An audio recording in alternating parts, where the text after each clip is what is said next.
Para la materia de diseño CAD de las unidades tecnológicas de Santander vamos a explicar qué es una PCB.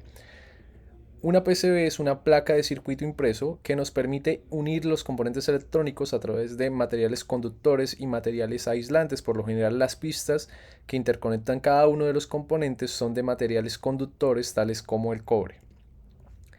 Para unir y estas pistas nosotros usamos diferentes configuraciones y dentro de estas encontramos las siguientes. La primera es la configuración de una capa donde nosotros encontramos un material aislante llamado sustrato y un material conductor que por lo general es cobre que se encarga de unir los componentes.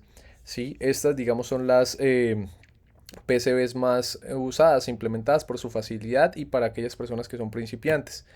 Después vamos a encontrar las pistas que son doble capa. Dentro de ellas pues vamos a encontrar un material aislante, ¿sí? Que se conoce también como sustrato, y en la cual en una de sus caras va a tener un material conductor y en la otra cara va a tener material también conductor.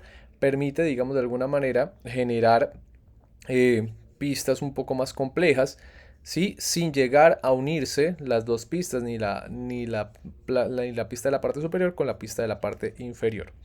Posteriormente vamos a encontrarnos con las PCB multicapa, en donde podemos llegar a encontrar hasta más de 20 capas. En este caso nosotros vamos a encontrarnos también acá en la parte inferior, perdón, en la parte intermedia con sustratos que van separados por pistas de materiales conductores y estas pistas de materiales o placas de materiales conductores pueden ser unidas usando también digamos pistas interiores. Esto garantiza que digamos podamos tener unas PCBs mucho más complejas y que son digamos difícilmente reproducibles por una persona. Por lo general estas pistas las hacen son máquinas especializadas en el desarrollo de PCBs. Listo. Vamos a hablar ahora de las características de las mismas, ¿sí?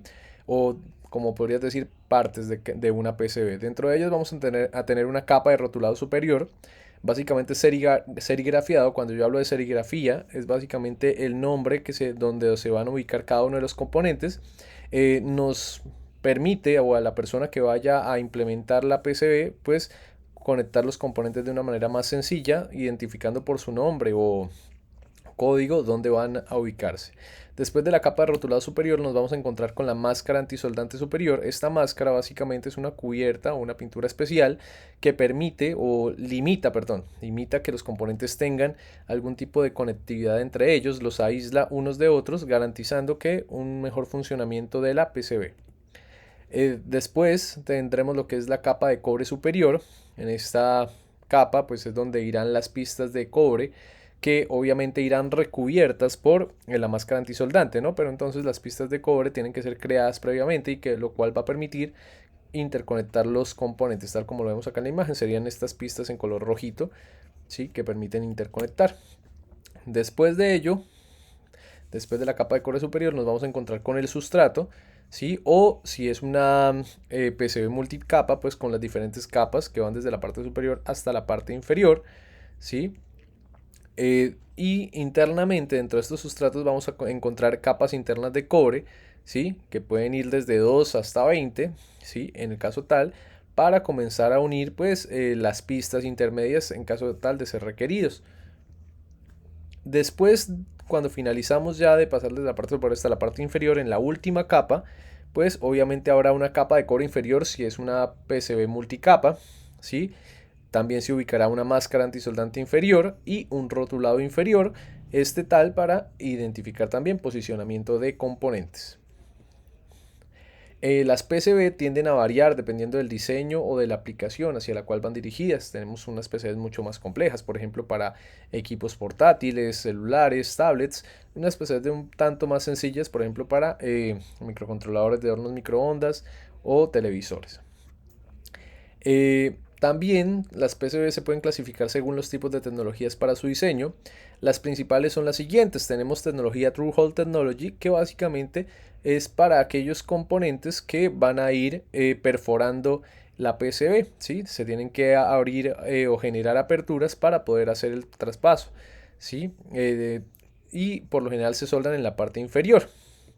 Estas son algunas de sus características. Se tiene que hacer un proceso de perforado, son más fáciles, más sencillas de conseguir, se usan por lo general en prototipos caseros y el circuito es más grande porque los componentes, como son perforados, pues obviamente la persona puede tener la opción de manipularlos, y los componentes son mucho más fáciles de soldar, ¿sí?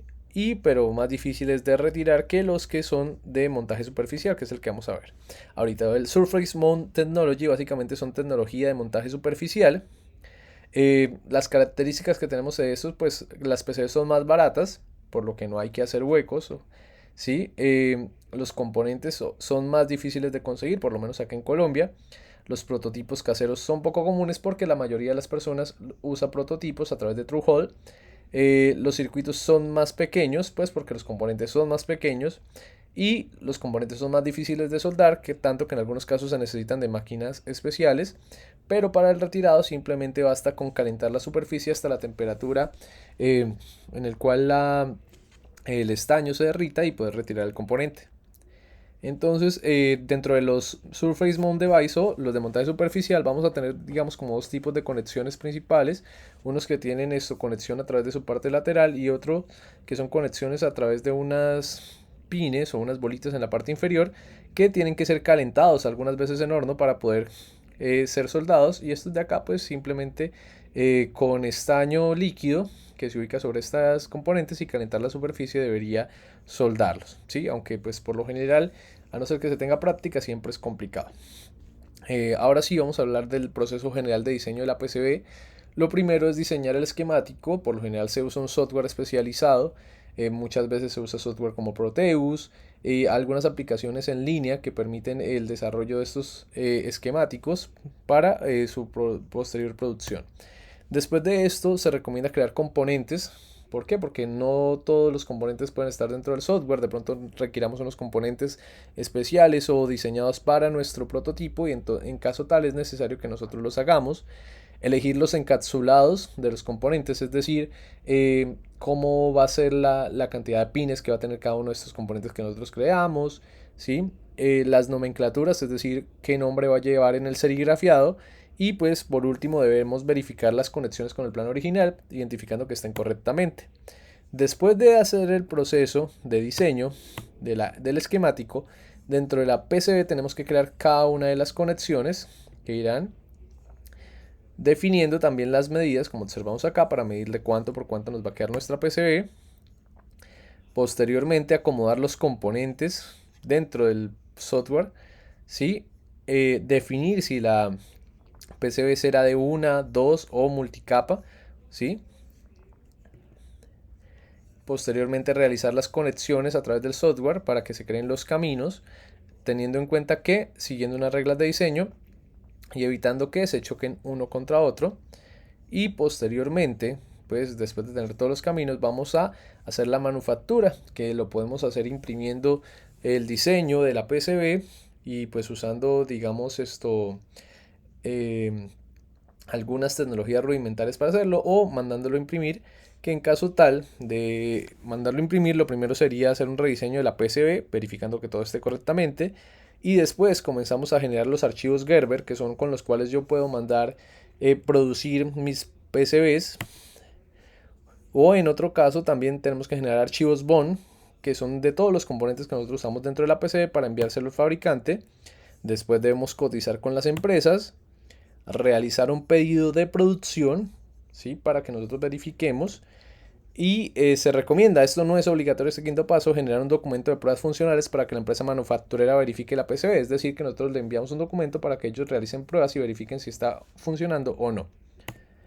Y finalmente, ya pues cuando tengamos funciona nuestra PCB, se recomienda unir componentes y realizar pruebas para su almacenamiento y venta. Espero pues este video les haya gustado. Si les gustó, den me gusta, suscríbanse y gracias por apoyar. Hasta pronto, feliz día.